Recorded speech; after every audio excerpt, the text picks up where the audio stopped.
So, first of all, number one, caveat, I'm doing this with my munchkin right here. There she is. So if I have to pause in the middle of it because of chaos, we have mental breakdowns too. So you're not the only one. So don't worry about that. All right, so free response 5 is hard for everybody. You started off with 5 points right off the bat because you calculated your partial pressure correctly by just subtracting it. And sometimes it is that easy, and that's great. And you did Pivner and got the right number of moles. You got 0.001 moles. So I would give me like at least 2 non-zero numbers. So I think it's 0.0011. So give me that, okay? But right off the bat, you would get those points, okay? The next one's the net ionic equation, and that's really confusing because it's really hard when you have a metal M that you don't know what the metal is and what's gonna happen when it reacts with sulfate. I'm gonna try to write on this, and I know you can see this, but you know, I'm doing the best I can here, kid, okay? All right, so I've got metal M reacting with H2SO4, and it's gonna turn into, what does it tell you? It tells you that nothing. Well, it tells you that it's going to produce hydrogen gas, okay? So you know you're gonna get some like H2, and you're gonna get MSO4. Now, this guy is strong. Let's do this first, okay? This is aqueous, this is a solid, this is a gas, and this is aqueous. The only things you can split are aqueous things, and I don't think I was very good at being clear about that. So you're not gonna get rid of this M because it is a solid.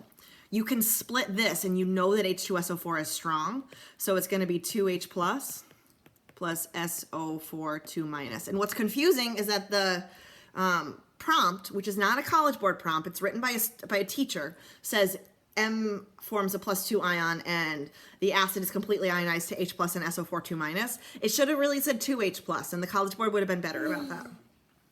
Gases I'm not gonna separate, so that's gonna be H2. And then I'm gonna assume that this MSO4 is soluble. And now it might not be because like calcium sulfate's not. So if you weren't sure what to do with that, I understand. Again, this has not been vetted by the College Board, so it's going to be trickier, and that's the frustration that you might be feeling.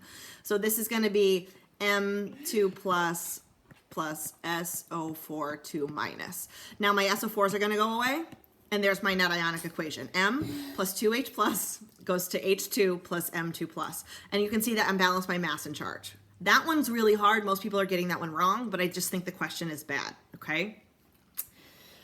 Next one, how many milliliters of the 0.5 molar H2SO4 are needed to completely react with the metal? Now, what's hard about this is they didn't give you an overall reaction. They are assuming that you have the right reaction, okay? So, and I'm not doing a good job of grading it accordingly, but I'm doing the best I can. So what does it tell me? It tells me that I have a 0.02 gram piece of metal, but I don't know what the metal is, so I can't use that.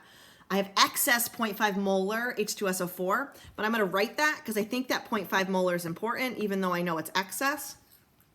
And I've got the volume of the gas, that's fine. I know how many moles of this guy. Okay, I know how many moles of that H2 because you calculated that, kid. You calculated that correctly in number 2. And you calculated 0.0011 moles of H2.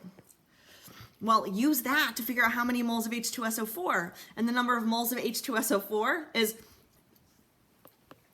0.0011 mole. And I want to know how many milliliters of that I need to react with it, okay? When you cross multiply and you solve for that, you're gonna get a really, really tiny number. I don't want you to be afraid of really, really tiny numbers because that's liters. What you should get is 2.2 milliliters, which is gonna look like 0.0022 liters. That's great, okay? I have yours up here on my phone and I should look at it. So you were off by a factor of 10. Your process here was great. The only thing was you did a 2-to-1 ratio, which you don't really need because it's one of these to one of these. So don't use the net ionic here, use this because the H2SO4 is together. Does that sort of make sense? My son just came in the door. All right, what else do I got for you? Now, hold on, buddy. based on the reaction in part C, or answer to part B, what's the atomic mass of the metal? Now, here's the deal. Molar mass is always moles per, I lied.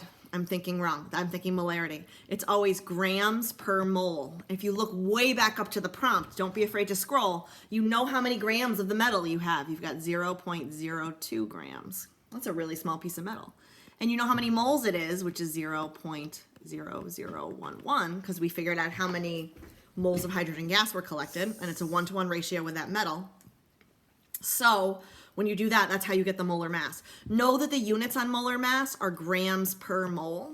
So take the grams that you have and take them over the moles that is. You're essentially setting up a proportion. You're saying, okay, I know that 0.02 grams is the same as 0.0011 moles. How many grams is 1 mole? Does that make sense? Okay. Now, 6. The metal actually has an atomic mass of 27. Assuming the experiment was performed perfectly, what's the charge on the ion formed by metal M? Here's what I'm going to do. I see that your hand is raised, but I need to finish this because it's a video, and I'll be right with you. Go to your periodic table. Metal M is a charge of +3, and it has a molar mass of 27. Guess who that is? Aluminum. Okay, so don't think it has to be as hard as you're making it out to be. Okay? I'm sorry, Anna. I'm sorry. All right. Next, reaction's exothermic. So the final temperature of the gas is actually greater than the recorded temperature. How would that affect? Oh, my thing here is garbage. How would that higher temperature affect the calculated atomic mass if 24 is still used in the calculation? Stop, please. Okay. So a lower temperature is going to give you a lower molar mass. Another way you can think about this is that a lower temperature is going to give you a lower number of moles because you think that you have less, okay? And then you're doing this grams divided by moles.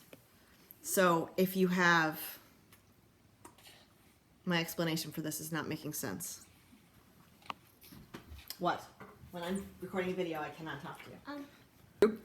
All right, sorry, my rubric confused me. So here's the equation for molar mass of a gas. And if you want to know where this came from, it's Pivner. Oop, that was fun. And basically I take N and I turn it into mass over molar mass. And then I switch the M and the PV. Okay, now if you look at this and you see that as temperature goes up, my molar mass goes up. As temperature goes down, my molar mass goes down. You can also see here, as temperature goes up, your number of moles goes down. If your number of moles is less, please stop chewing in my video. Thank you. If your number of moles is less, when you're doing grams divided by moles, if your number of moles is less, that's going to make your molar mass go up. And I know that's confusing. That's a stretch. That's a hard problem.